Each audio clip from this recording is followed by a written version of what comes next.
Hello. इस video में आज हम लोग पढ़ने वाले हैं थ्योरी ऑफ कंप्यूटेशन को। इसमें गेट एग्ज़ाम में इसका वेटेज होता है 10 मार्क्स का, और इस सब्जेक्ट के अंदर आते हैं। और इन 10 मार्क्स में 50% वेटेज होता है फाइनाइट ऑटोमेटा का प्लस रेगुलर एक्सप्रेशन का, एंड 30% तो वेटेज होता है वो P D A push down automata and context free grammar, and 20% weightage होता है Turing machine plus recursive enumerable language और and some अनडिसाइबिलिटी।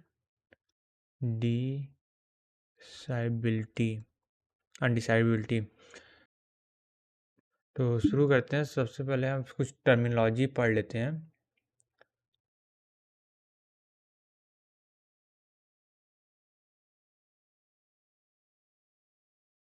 Terminologies in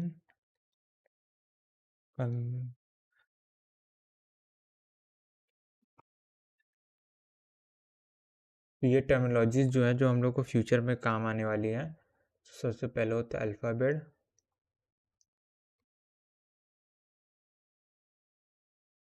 alphabet is summation non empty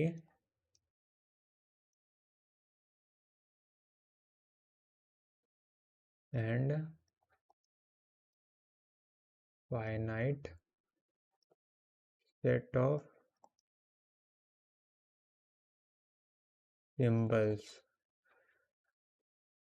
Example A B 0 1 2। तो किसी भी alphabet को पहचानने के लिए हमें दो तीन बातों का ध्यान रखना। सबसे पहले वो नॉन एम्प्टी होना चाहिए, यानी उसमें एटलीस्ट वन एलिमेंट होने चाहिए। दूसरा, उसकी जो लेंथ है फाइनाइट होनी चाहिए। जैसे यहाँ पे ए और बी है, ए और बी केवल 2 लेंथ का है, यहाँ पे उसकी लेंथ 2 है। और वो 0 1 2 टोटल 3 लेंथ का सेट है, तो 3 लेंथ का अल्फ़ाबेट है। कुछ हम लोग चेक कर लेते हैं कुछ। ओके, यहाँ पे मैंने 4 सेट लिए हैं और हम लोग को ये चेक करना है कि इसमें अल्फ़ाबेट कौन कौन सा है। तो सबसे पहले वाले में ये एम्प्टी नहीं है, फर्स्ट कंडीशन पास होती है। और ये फाइनाइट सेट है, केवल इसमें साइज़ जो है वो 4 साइज़ का है, तो ये अल्फ़ाबेट है। और सेकंड वाले देखते हैं, इसमें ए बी सी डी, इसमें भी टोटल 4 लेंथ का सिंबल है। और ये इसमें SIM okay now second okay, तो सेकंड वाला देखते हैं। इसमें इसमें भी सिमिलर केस है, 4 लेंथ का अल्फ़ाबेट है।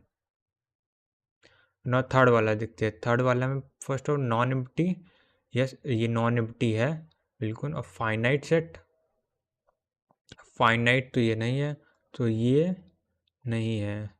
क्यों नहीं? क्योंकि ये इनफाइनाइट है।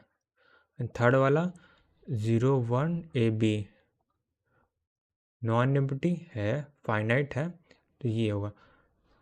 तो यहाँ पे केवल हम लोग का थर्ड वाला छोड़ के बाकी सब अल्फ़ाबेट हैं।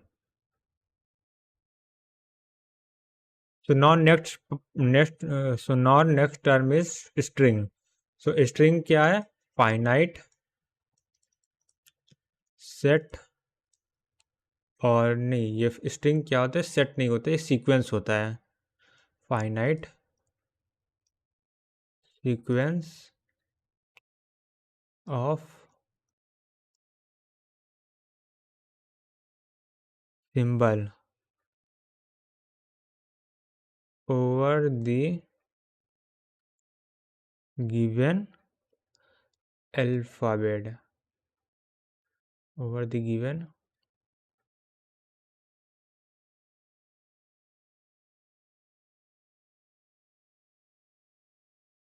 Alphabet summation.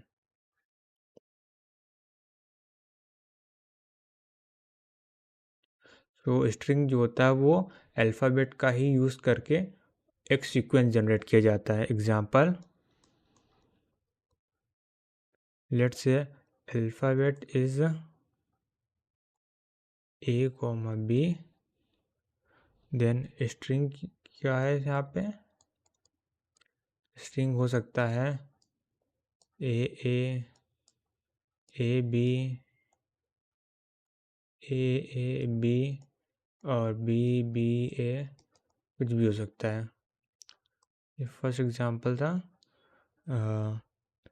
मे बी ये भी हो सकता है समेशन इक्वल टू 1। ये एक अल्फ़ाबेट है और इसके अकॉर्डिंग स्ट्रिंग हो सकती है 1 1 1 3 1 अप टू इन्फिनिटी। और यहाँ पे ये फाइनाइट नंबर शो कर रहा है। फाइनाइट सीक्वेंस इस स्ट्रिंग की लेंथ को बता रहा है।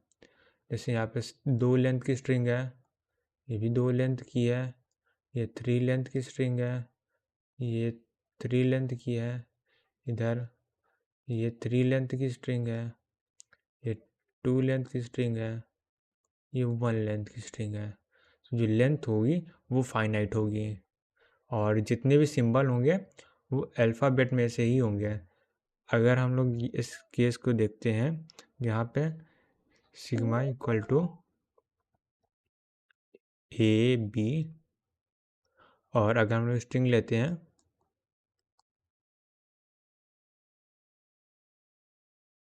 ए बी बी सी, तो ये गलत है। हम सिर्फ ए एंड बी का ही यूज़ करके कोई स्ट्रिंग बना सकते हैं, सी नहीं होना चाहिए उसमें।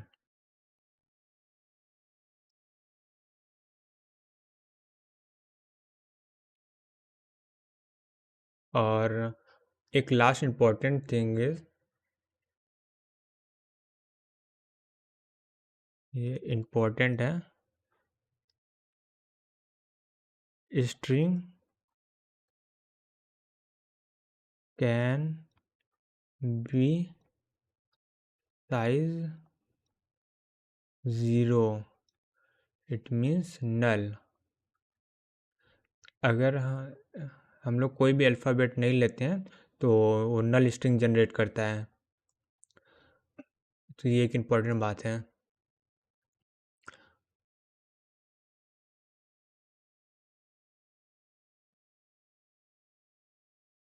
ओके, अब आते हैं लैंग्वेज के ऊपर।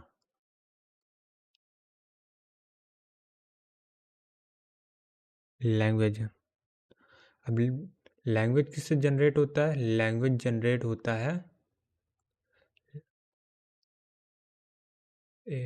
लैंग्वेज के ऊपर। ओके, तो वो डेफिनेशन में पहले इसकी देख लेते क्या है।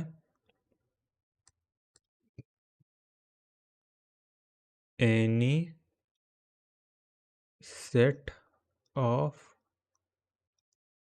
String over given alphabet,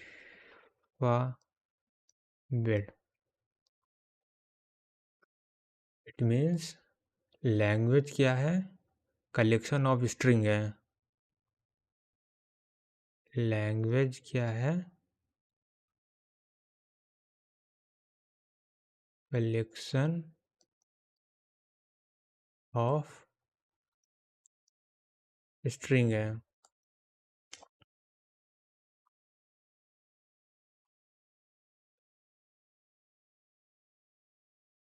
suppose हम लोग पास एक लैंग्वेज ये हो सकती है A B B B B A A ए।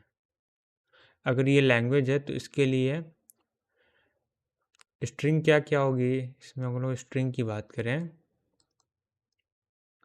वो है A B, B B, B A और ए, बी ए और ए। तो ये 4 टोटल स्ट्रिंग आ गई। और अगर हम लोग अल्फ़ाबेट की बात करें तो अल्फ़ाबेट हो जाएगा ए बी, ये एक सेट में।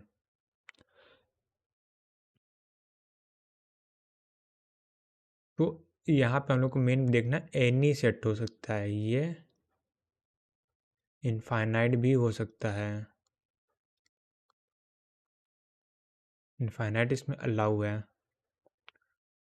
तो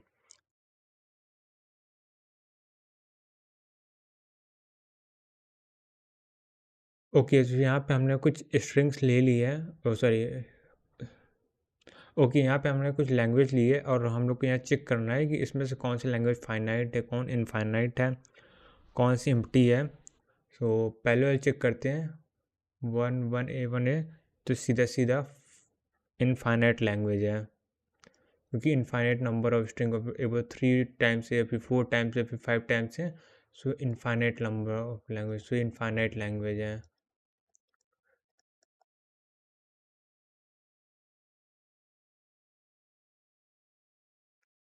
और इसकी बात करें, सो ये क्या है, एक नल सेट है, सो एम्प्टी लैंग्वेज,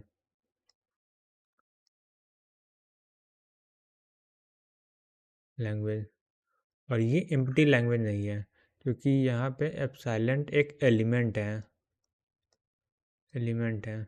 सो साइज अगर हम सेट की बात करें तो 1 है।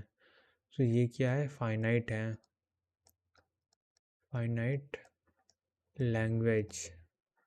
और सिमिलर ये भी फाइनाइट लैंग्वेज है। और ये क्या है, ये एक कंप्लीट लैंग्वेज है, ये इनफाइनाइट सही।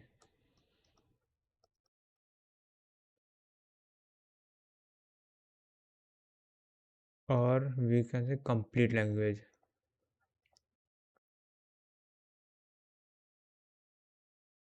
कंप्लीट लैंग्वेज क्योंकि इसमें ए और बी के सारे कॉम्बिनेशन आ रहे हैं, जिसमें 0 A और बी है, सिंगल ए, सिंगल बी है। उसके बाद एक लेंथ के सारे कॉम्बिनेशन आ गए। अब 2 लेंथ के देखते हैं, 2 बार ए आ गया, 2 बार बी आ गया, एक बार बी, एक बार ए, एक बार बी, एक बार ए, एक बार ए, एक बार बी, सारे कॉम्बिनेशन आ गए। और यहाँ पे देखते हैं, यहाँ पे एन की वैल्यू और एम की वैल्यू 0 से बड़ी होगी, 0 से इक्वल होगी या तो बड़ी होगी। तो अगर हम मैक्सिमम साइज देखें तो इनफाइनाइट तक जा सकता है। सो ये भी इनफाइनाइट लैंग्वेज है।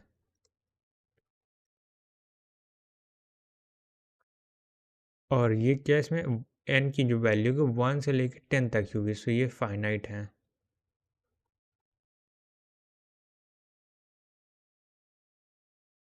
तो यहाँ से हम लोग का मेन पोर्शन स्टार्ट होगा, फाइनाइट ऑटोमेटा। हम लोगों ने बेसिक पूरा कवर कर लिया है।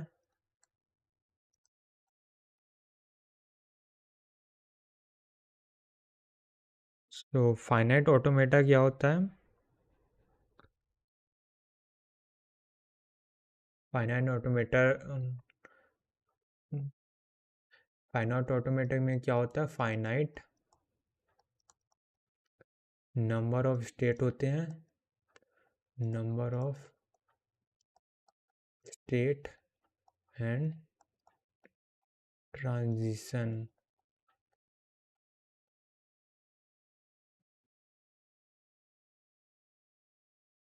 फाइनाइट ऑटोमेटा को भी हम लोग 2 टाइप्स में कैटेगराइज कर सकते हैं। एक ओवरऑल स्ट्रक्चर दे रहा है, बाद में हम लोग डीपली इसको स्टडी करेंगे। पहला होता है जिसमें हम लोग इनपुट डालते हैं और हम लोग को पता चलता है, यहाँ पे हम लोग का फाइनाइट ऑटोमेटा है, यहाँ पे एक्सेप्ट और रिजेक्ट, लैंग्वेज को एक्सेप्ट होगा या तो रिजेक्ट हो जाएगा। और सेकंड कैटेगरी है यहाँ पे हम लोग इनपुट डालेंगे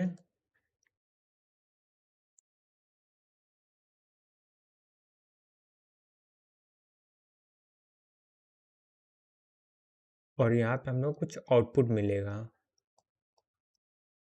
यहाँ पे हम लोग को सिर्फ एक्सेप्ट होगा और रिजेक्ट होगा ये पता चलता है, और सेकेंड टाइप में हम लोग को पता चलता है कि क्या आउटपुट मिलेगा।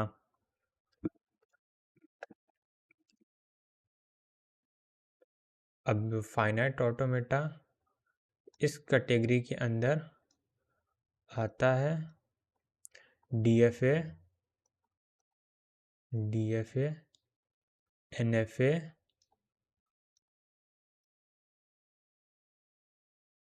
Epsilon, NFA।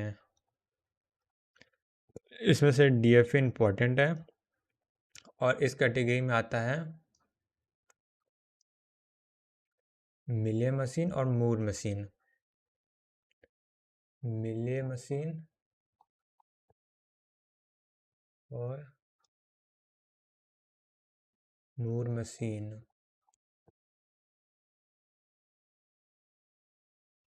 इसका ज़्यादातर यूज़ हम लोग कंपाइलर डिज़ाइन में करते हैं और मिले मशीन मूर मशीन का यूज़ ज़्यादातर डिजिटल लॉजिक में होता है या डिजिटल लॉजिक डायग्राम DLD में। तो नेक्स्ट हेडिंग डालते हैं DFA।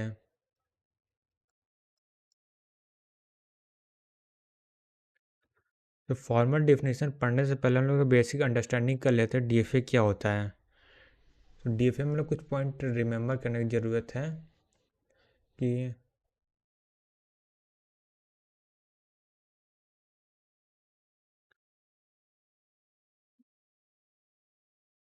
In DFA from every state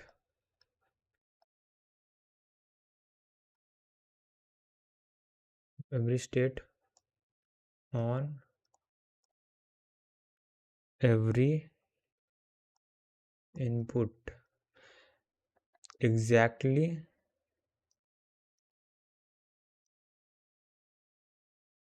one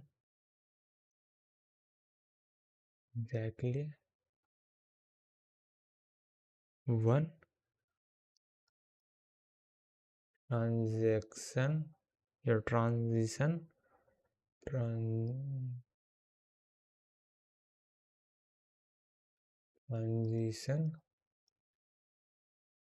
exactly one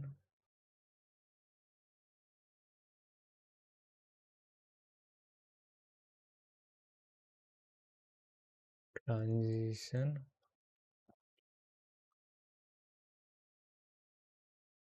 should exist। सो इसका एग्जांपल लेके भी समझते हैं। और हम लोग एग्जांपल की बात करते हैं तो लेट्स से Q0 स्टेट है, Q0 B लेकर Q1 पे जा रहा है जो कि फाइनल स्टेट है, और A लेके सेल्फ लूप में जा रहा है, और Q1 जो है वो A लेके यहाँ पे आ रहा है। ये हो गया। अब इसको पहले चेक कर लेते हैं क्या DFA है कि नहीं। तो यहाँ पे हम लोग को एग्जैक्टली 1 को याद रखना है, यानी कि Q0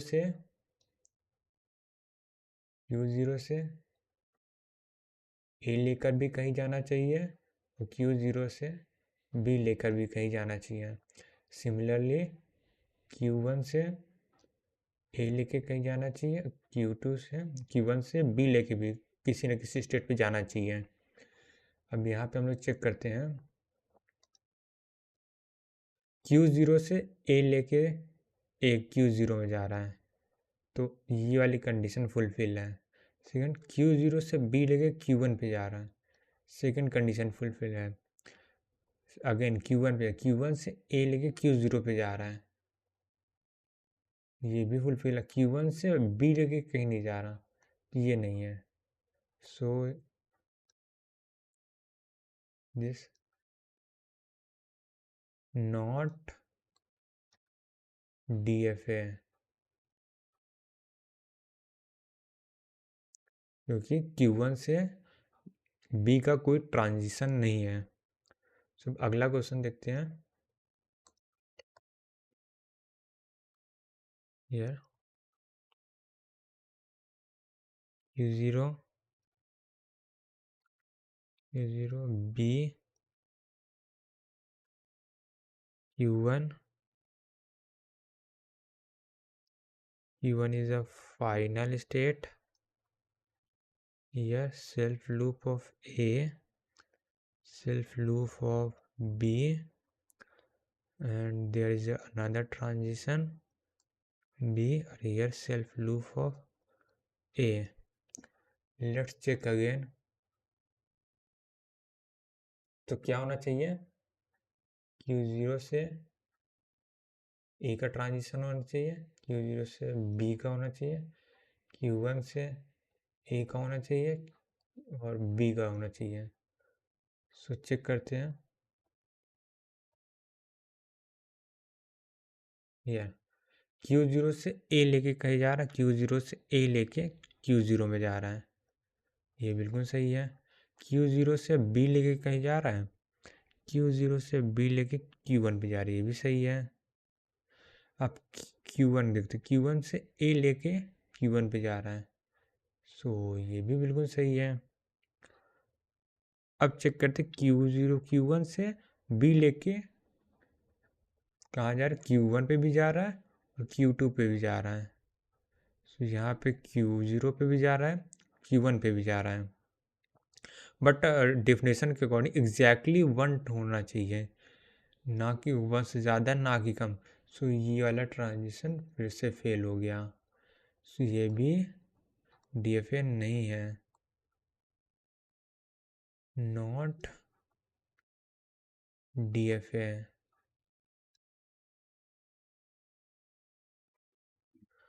ओके, तो यहाँ पे चेक करते हैं। Q0 A लेकर Q0 पे जा रहा है, तो ये भी सही है। Q0 A लेके किसी और पे नहीं जा रहा, खाली एक ही ट्रांजेक्शन है। Q0 को B से Q1 पे जा रहा है, एक ट्रांजेक्शन, तो ये भी सही है। अब Q1 A लेके Q1 पे जा रहा है, एक ही ट्रांजेक्शन है, ये भी सही है। Q1 B लेके Q0 पे जा रहा है, एक ही ट्रांजेक्शन, तो ये भी बिल्कुल सही है। अब इसमें चेक करते हैं। Q0 A लेके Q0 पे जा रहा है, एक ही ट्रांजिशन है। Q0 B से Q0 पे जा रहा है, ये भी एक ही ट्रांजिशन है। अब ये Q1 है,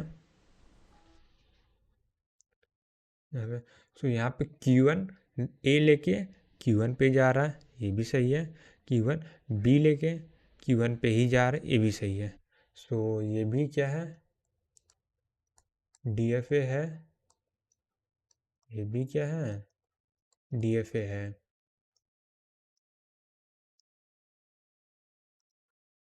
तो अब आते हैं फॉर्मल डिफिनेशन पे। फॉर्मल डिफिनेशन ऑफ DFA है। Formal definition of DFA।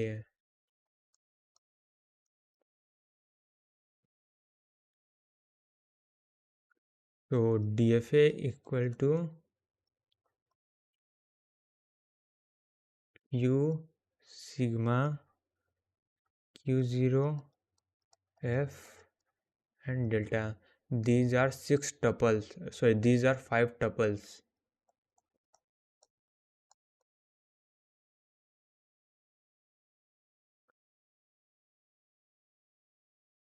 So these are 5 tuples where Q is finite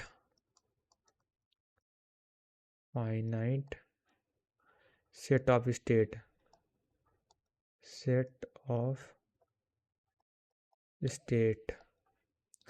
sigma is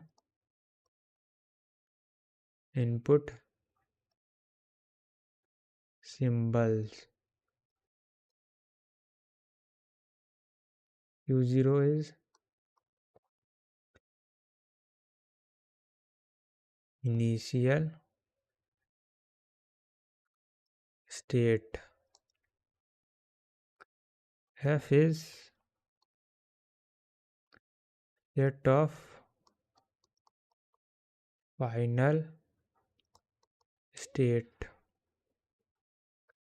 और डेल्टा इज ट्रांजिशन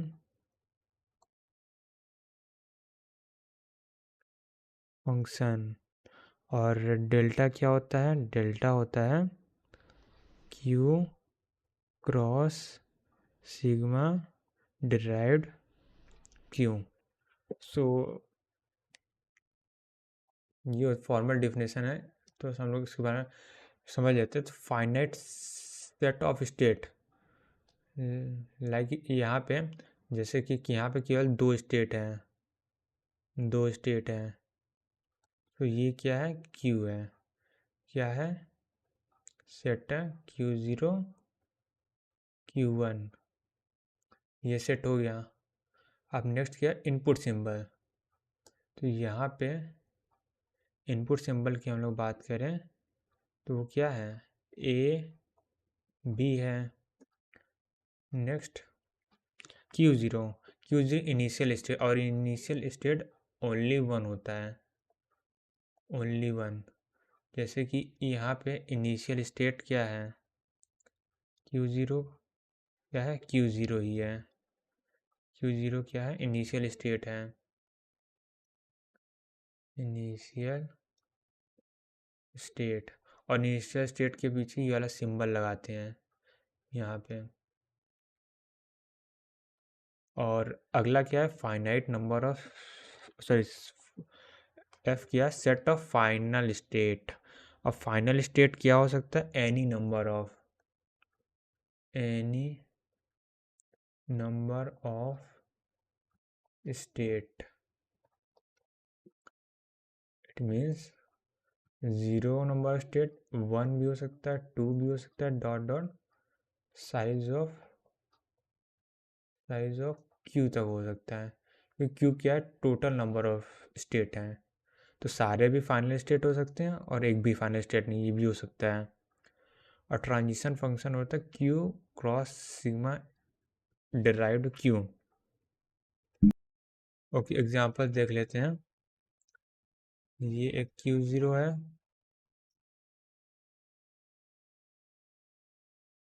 B है, Q1 A है, एंड B, और ये A। सो ये एक DFA है। Q का एक ही ट्रांजेक्शन है, Q0 से Q का ट्रांजेक्शन, सॉरी, Q0 से A का ट्रांजेक्शन है, फिर Q0 से A का ट्रांजेक्शन है, B का भी ट्रांजिशन है, और Q1 का A से है, Q1 का B है। तो यहाँ पे ज़ीरो फाइनल स्टेट है, zero final, zero final state है। और ये बिल्कुल सही है, डिफे है। सिमिलरली दूसरा एग्जांपल देखते हैं।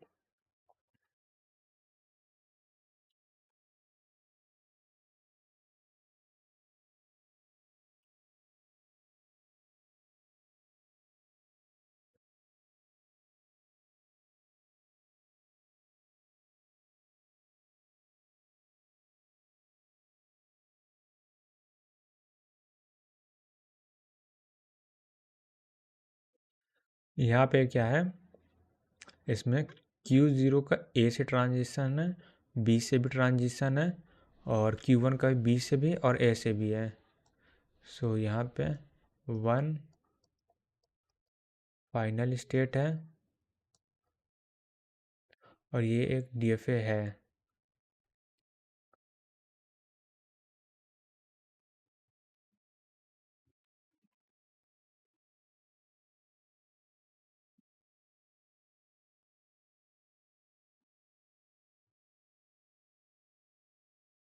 अब आते हैं कंस्ट्रक्शन ऑफ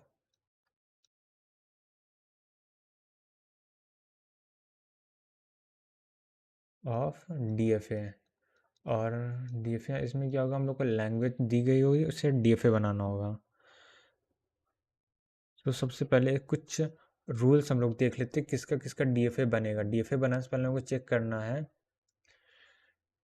डिपेंडेंसी नहीं होनी चाहिए।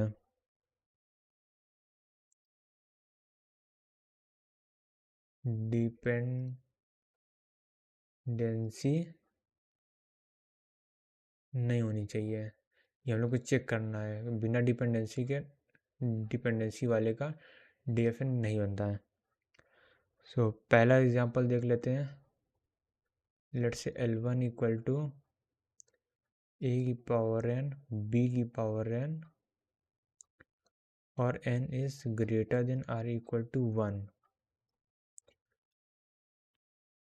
क्या इसका डीएफए पॉसिबल है? तो इसका डीएफए पॉसिबल नहीं है। No DFA possible. यहाँ because number of B is dependent in A. It means जितने नंबर ऑफ ए होंगे उतने नंबर ऑफ बी होंगे। सो बी के जितने भी नंबर होंगे वो ए के नंबर पर डिपेंड है, तो यहाँ पे डिपेंडेंसी है। सो इसका डीएफए पॉसिबल नहीं है। सो एक दूसरी लैंग्वेज चेक करते हैं। यहाँ पे क्या है, ए की पावर n बी की पावर m और n m greater than or equal to 1। अब इसका पॉसिबल है, क्यों? क्योंकि n और m में आपस में कोई रिलेशन नहीं है। Any number of A n possible और any number of B is possible. So इसका डीएफए पॉसिबल है।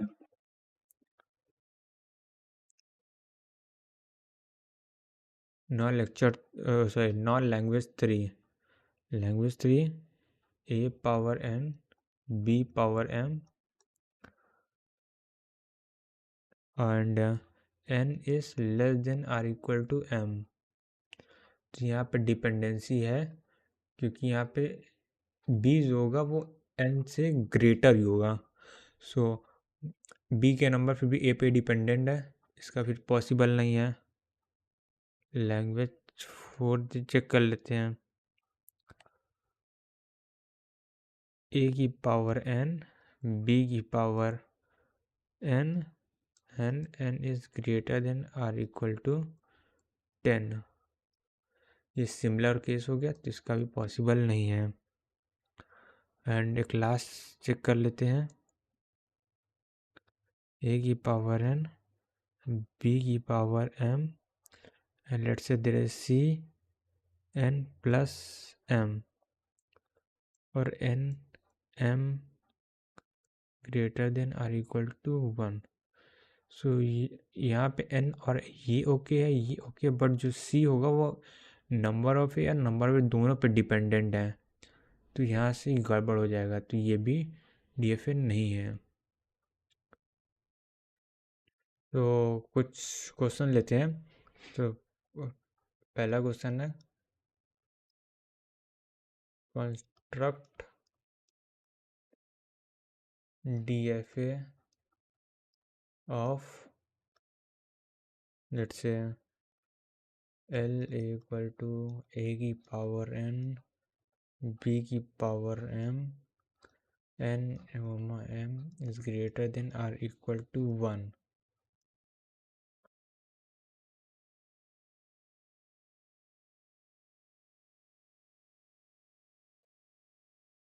तो कंस्ट्रक्ट करने से पहले हम लोग इसके लैंग्वेज को हम लोग ऐसा भी लिख सकते हैं, n minimum size a and b हो जाएगा, देन a b और ए बी बी 3 साइज हो गया। फिर उसके बाद 4 साइज का हम लोग चेक करते हैं। A B B, there is a turn of language. Let say पहले स्टेट हम लोग Q0 से इनिशियल स्टेट बनाते हैं। Q0 से सबसे छोटी स्ट्रिंग लेते हैं ए बी। Q0 से ए लेके Q1 पे जाते हैं एंड Q1 से बी लेके मतलब अपने फाइनल स्टेट Q2 पे जाते हैं। Q2 पे, और अगर सेकेंड स्ट्रिंग को देखें, ए के बाद अगर एक ए आता है तो एक ए के बाद कितने भी ए आ सकते हैं तो एक्सेप्ट हो जाएगा। इसको हम लोग समझने के लिए एक ऐसा फॉर्म भी लिख सकते हैं। ए की पावर एन, बी की पावर एन, यानी अगर ए के बाद कितने नंबर ऑफ ए आए उसके बाद बी आ जाए तो एक्सेप्ट हो जाएगा। सो ए के बाद एनी नंबर ऑफ एन आ गया, एनी नंबर ऑफ ए आ गया। उसके बाद सिंगल बी आया तो एक्सेप्ट हुआ, सिंगल बी के बाद एनी नंबर ऑफ बी आ गया तो एक्सेप्ट हो गया। बट ये अभी भी DFA नहीं है, क्योंकि Q0 से ए लेके ट्रांजिशन है बट Q0 से बी लेके ट्रांजिशन नहीं है। और सिमिलरली यहाँ पे ओके, Q1 से ए लेके ट्रांजिशन है, बी का भी ट्रांजिशन है, और यहाँ पे Q2 में बी का ट्रांजिशन है, ए का ट्रांजिशन नहीं है। तो इसको DFA बनाने के हम लोग एक डेड स्टेट लेते हैं जहाँ से ए का ट्रांजिशन और इधर बी का ट्रांजिशन और इधर ए एंड बी का सेल्फ लूप।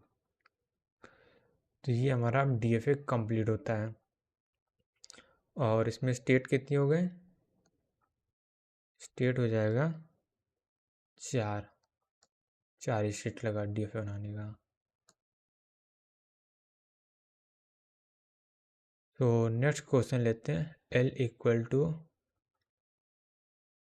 ए की पावर n, बी की पावर m एंड ए ओ n is greater than or equal to 0, m is greater than or equal to 1। तो अब इसका सॉल्यूशन फाइंड करते हैं। सबसे पहले क्या इसका DFA पॉसिबल है? यस, इसका DFA पॉसिबल है क्योंकि दोनों में कोई डिपेंडेंसी नहीं है। सो इसको सिंपल लैंग्वेज में लिख लेते हैं। मिनिमम सबसे छोटी स्ट्रिंग क्या होगी? n की वैल्यू मिनिमम क्या छोटी 0 है तो 0 ले लेते हैं, b की वैल्यू देन b होगी। और क्या से छोटी हो सकती है? नहीं। अब इससे 1 लेंथ हो गया, 2 लेंथ की देखते हैं। तो 2 लेंथ में सबसे पहले ए बी आ जाएगा, सेकेंड बी बी आ जाएगा। और क्या कोई 2 लेंथ की और पॉसिबल है? नहीं, और कोई पॉसिबल नहीं है। या इसको और जनरलाइज टर्म में लिख सकते हैं अपने समझने के लिए। ए एस्ट्रिक बी बी एस्ट्रिक। तो सबसे पहले स्टार्ट करते हैं। तो सबसे पहले सिंगल बी आएगा तो एक्सेप्ट होगा। सबसे पहले Q0 क्या, ये इनिशियल स्टेट है। Q0 में अगर हम लोग को बी आ गया तो हम Q1 पे जाएगा और Q1 पे ही हम लोग का स्ट्रिंग एक्सेप्ट हो जाता है। ओके, देन अगर Q1 पे ए आ गया, ए कितना है? एनी नंबर ऑफ ए आ सकता है, एनी नंबर ऑफ ए आ गया तो एक्सेप्ट होगा। बी के बाद बी भी एनी नंबर ऑफ बी आ सकता है तो ये भी एक्सेप्ट हो जाएगा। अब बट यहाँ पे देखो Q0 ए लेकर ट्रांजिशन है, Q0 का बी का भी ट्रांजिशन, Q1 का बी का है बट ए का नहीं है। ए को बनाने के लिए हम लोग को यहाँ पे डेड स्टेट लगाना पड़ेगा और डेड स्टेट में लूप लगा देते हैं। अब ये कंप्लीट DFA है।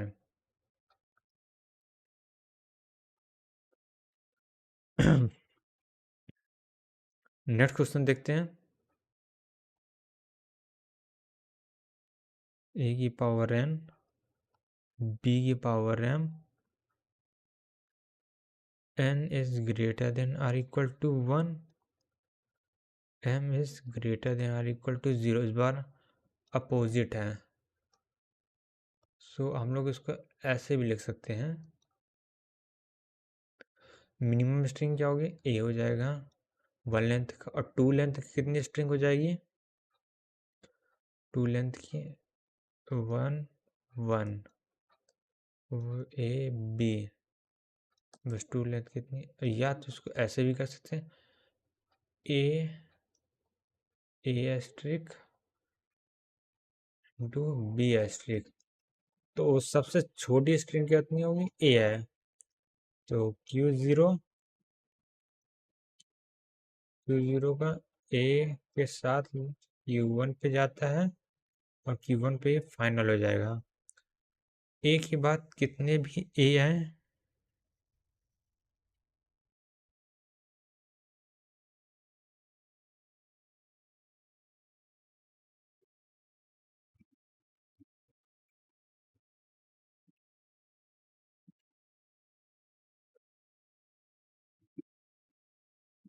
राइट। सो ए के बाद कितने भी ए हैं वो फाइनल स्टेट पे जाएगा, और कितने भी ए आने के बाद कितने भी बी आए, लेट्स एक बी आ गया तब भी ये फाइनल स्टेट पे चला जाएगा। अगर मल्टीपल बी आ गया तब भी फाइनल स्टेट पे चला जाएगा। सो अब इसको कंप्लीट करने के लिए हम लोग डेड स्टेट लगा देते हैं। यहाँ पे बी मिसिंग है, यहाँ पे ए बी दोनों है, बी है, यहाँ पे ए मिसिंग है, और यहाँ पे ए और बी का सेल्फ लूप लगा देते हैं। सो ये हो गया हम लोग का DFA। नेक्स्ट क्वेश्चन लेते हैं, L इक्वल टू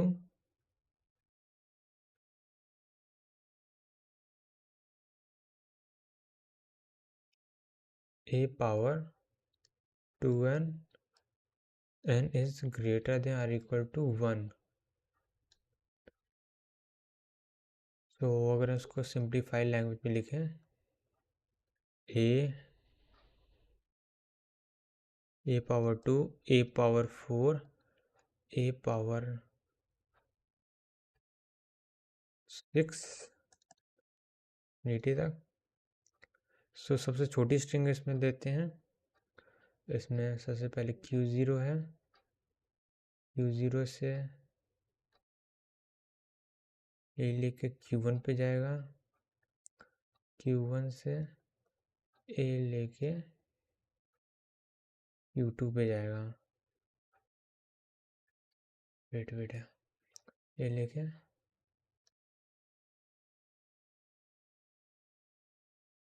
Q2 पे जाएगा जो कि फाइनल है। उसके बाद अगर दिस एक ए दो ए एक्सेप्टेड, एक ए दो ए तीन ए चार ए एक्सेप्टेड, एक ए दो ए तीन ए चार ए एक्सेप्टेड। सो यहाँ पे कुछ और इम्पोर्टेंट टर्म है जो मैं आपको बता देता हूँ कि DFA बनाने के लिए कॉमन डिफरेंस जो हमेशा होना चाहिए। जैसे कि अगर हम यहाँ पे देखें तो यहाँ पे कॉमन डिफरेंस ए स्क्वायर का है, यहाँ पे भी कॉमन डिफरेंस ए स्क्वायर का है, तो होल सीरीज़ का कॉमन डिफरेंस ए स्क्वायर का है, तो इसका DFA बनाना पॉसिबल है। बट अगर कोई ऐसा स्ट्रिंग ऐसी लैंग्वेज है ए की पावर 2 की power n and n is greater than or equal to 1, तो यहाँ पे पहली स्ट्रिंग आ जाएगी ए स्क्वायर, n की वैल्यू 1 रखेंगे, n की वैल्यू 2 रखेंगे, तो a की पावर 4, n की वैल्यू 3 रखेंगे, तो a की पावर 2 की पावर 3 यानी a की पावर 8, सिमिलर a की power 16 and then 32 and then next term. So अगर यहाँ पे कॉमन डिफरेंस देखें तो यहाँ पे a की पावर 2 आ रहा है, यहाँ पे a की पावर 4, a की पावर, तो यहाँ पे कोई भी सीधा कॉमन सीक्वेंस नहीं बन रहा है, कोई सीरीज़ नहीं बने, और यह कि पैटर्न कुछ खास बन नहीं रहा है जिसके ऊपर बनाया जाए, तो इसका DFA पॉसिबल नहीं है। सो पहली अगर हम लोग यहाँ पे कंक्लूड करें इस चीज़ को, सो पहला डिपेंडेंसी नहीं होनी चाहिए और कॉमन डिफरेंस होना चाहिए। हमें सिर्फ दो बातों का ध्यान रखना DFA बनाने के लिए। सो ये एक क्वेश्चन है जो कि गेट में ऑलरेडी आया हुआ है। तो इसमें से पूछा था रेगुलर लैंग्वेज कौन सी है। अब रेगुलर लैंग्वेज क्या होती है? रेगुलर लैंग्वेज वो लैंग्वेज होती है जिसका DFA पॉसिबल होता है। सो अगर DFA पॉसिबल है तो वो लैंग्वेज रेगुलर लैंग्वेज है। सो पहली लैंग्वेज थी a की पावर n की पावर n, और n is greater than or equal to 1। So इसका हम लोग जनरल टर्म में लिख लेते हैं, मतलब एक्सपैंड टर्म में। जनरल टर्म तो ऑलरेडी दिया हुआ है, एक्सपैंड कर लेते हैं। n की वैल्यू अगर 1 रखते a की पावर 1 की पावर 1 a की पावर 1, n की पावर 2 रखेंगे a की पावर 2 की पावर 2 a की पावर 4, अगर n की वैल्यू 3 रखेंगे a की पावर 27। सो यहाँ पे बस लास्ट केस ही है, तो यहाँ पे कोई कॉमन डिफरेंस नहीं है। अगर कॉमन डिफरेंस नहीं तो उसका DFA नहीं, अगर DFA नहीं तो रेगुलर लैंग्वेज भी नहीं। और नेक्स्ट आते हैं L इक्वल टू ए की पावर p क्या प्राइम नंबर है। प्राइम नंबर हो सकता है 2 हो सकता है, 3 हो सकता है, 5 हो सकता है, 7 हो सकता है, उससे 11 है। तो यहाँ पे कोई कॉमन डिफरेंस नहीं, जैसे यहाँ पे देखेंगे a का डिफरेंस है, यहाँ पे a स्क्वायर का है, यहाँ पे a स्क्वायर का है, बट आगे a की पावर 11 आएगा जहाँ a की पावर 4 का डिफरेंस होगा। तो फिर कॉमन डिफरेंस नहीं है तो कोई DFA भी नहीं है। सो अगर DFA नहीं है तो रेगुलर लैंग्वेज भी नहीं है। Next is power, next is option 3। Option 3 a की पावर k है, फिर k is odd number. Odd number है तो इसका हम लोग एक्सपैंड कर लेते हैं। ऑड नंबर 1 होता है, 3 होता है, 5 होता है, 7। तो यहाँ पे कॉमन डिफरेंस है, कॉमन डिफरेंस है, और कॉमन डिफरेंस क्या है? एक स्क्वायर है, सब में एक स्क्वायर ऐड होता जा रहा है। सो इसका DFA पॉसिबल है। अगर DFA पॉसिबल तो ये रेगुलर एक्सप्रेशन है, और रेगुलर एक्सप्रेशन है, रेगुलर लैंग्वेज है, सॉरी रेगुलर लैंग्वेज। सो इसका DFA पॉसिबल तो ये रेगुलर लैंग्वेज है। So option C is the right answer. Next अगर हम आगे बढ़ते हैं, सो अभी हम लोगों ने क्या पढ़ लिया था? लैंग्वेज से DFA बनाना पढ़ लिया था। अब हम लोग DFA से लैंग्वेज बनाना पढ़ेंगे, सीखेंगे। सबसे पहला क्वेश्चन देखते हैं। Q0 से A लेकर Q0 पे जा रहा है, Q0 से B लेकर Q1 पे जा रहा है, और Q1 से A लेकर वापस Q0 पे जा रहा है, फिर Q1 से B लेकर Q2, ऐसे दिया गया डायग्राम। सो पहला पूछा गया है इनमें से कौन सा ऑप्शन सही है। सो पहला ऑप्शन चेक करते हैं, स्टार्टिंग विद BB। क्या इस DFA का जो लैंग्वेज जो वो A से स्टार्ट हो सकता है? ये नहीं, केवल B से स्टार्ट हो सकता है। तो हम लोग देखते हैं यहाँ पे A स्ट्रिंग है जो कि ऑलरेडी एक्सेप्ट हो रही है। तो स्टार्टिंग विद BB तो गलत ऑप्शन हो गया, क्योंकि A से भी स्टार्ट हो रही है लैंग्वेज जो एक्सेप्ट हो रही है।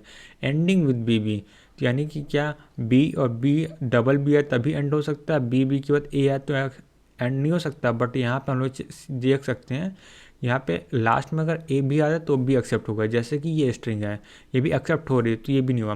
कंटेन एटलीस्ट 2B, अब ये तो देखने में लगता है कि हाँ यहाँ पे 1B आए 2B आए एक्सेप्ट हो जाएगा, बट हम लोग को सारे कॉम्बिनेशन चेक करने हैं।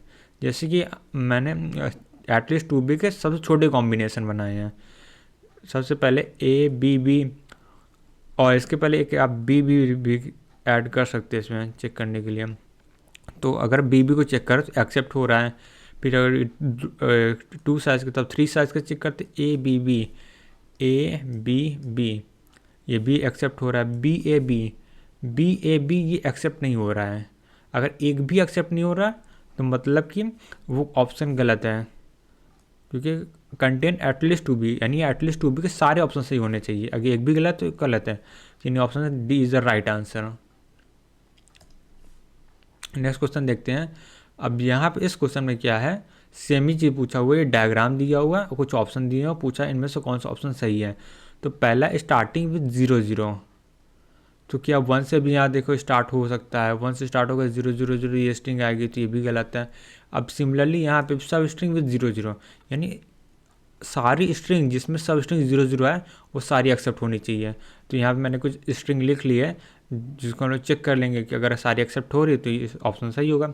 1 0 0 1 0 0 एक्सेप्ट हो रही है, 0 0 0 0 0 0 ये भी एक्सेप्ट हो रही है, 0 0 1 0 0 1 के बाद Q0 पे आ रहा है, यानी एक्सेप्ट नहीं हो रही है, यानी एक भी गलत मिल गया तो ये गलत है, यानी ये भी गलत। सब स्ट्रिंग विद 0 0 नहीं, ending with 0 0, ending with 0 sorry, यानी all string should be ending with 0। All the string जो कि 0 पे एंड हो रही है वो होनी चाहिए। सो हम लोग एक लेंथ का लेते हैं 0 से हो रहा है, पर यहाँ पे 0 पे एक्सेप्ट ही नहीं होगा, Q1 पे जाके ख़त्म हो रही है, तो ये भी गलत है। सो नन ऑप्शन इज द सही आंसर। नेक्स्ट आते हैं, ये बहुत इंटरेस्टिंग क्वेश्चन है, गेट का one of the best PYQ है और प्रैक्टिस के लिए बहुत सही है। तो इसमें क्या पूछा गया हम लोग को, ये DFA दिया गया और DFA में पूछा है number of binary string accepted, मतलब कौन सी कितने नंबर ऑफ बाइनरी स्ट्रिंग होंगे जो एक्सेप्ट होंगे n लेंथ की है। सो अब इसको सॉल्व करने के लिए हम लोग पहले चेक कर लेते हैं n की वैल्यू मिनिमम 2 हो सकती है, क्योंकि अगर 2 से छोटी लेंथ की स्ट्रिंग इसमें जनरेट ही नहीं होगी, एक्सेप्ट ही नहीं होगी।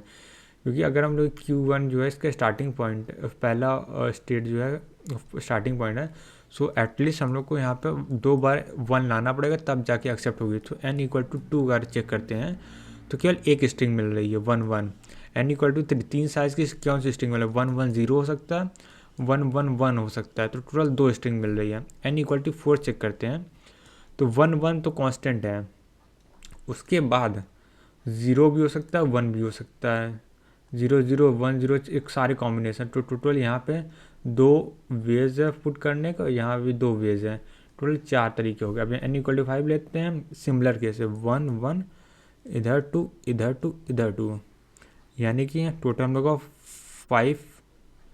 5 में से 3 प्लेसेस एम्प्टी है, हर प्लेस में 2 ऑप्शन, या तो हम 0 को रख सकते हैं या तो 1 को रख सकते हैं, और सारे प्लेसेस में रखना जरूरी है, क्योंकि अगर एक भी प्लेस को मिस करते हैं तो n5 नहीं होगा। तो हम लोग का सीधे सिंपल सा मैथ है, इसको मल्टीप्लाई कर दिया तो टोटल ये 2 की पावर 3 कॉम्बिनेशन आ गया। फॉर अगर n लेते हैं, यहाँ हम लोग जनरल टर्म देखते हैं, तो अगर यहाँ पे n थे तो 2 था तो एक कॉम्बिनेशन आ रहा, 3 था तो यहाँ पे एक आ रहा था, 4 है तो यहाँ पे 2 फिर ब्लैंक स्पेस 2 बार 2 मल्टीप्लाई 5 है तो 3 बार हो रहा है, तो यानी n-2 टाइम्स हो रहा है। तो यहाँ पे अगर n ले लेते हैं 1 1 n-2 टाइम में मल्टीप्लाई होगा। अब नेक्स्ट आते हैं for n general number of binary term, अब इसको n-2 टाइम्स मल्टीप्लाई करेंगे 2 की पावर n-2 आएगा, और n की value greater than equal to 2 है, क्योंकि n की जो वैल्यू है 0 और 1 नहीं हो सकती, 0 1 की स्ट्रिंग एग्जिस्ट नहीं करती। तो option C is the right answer.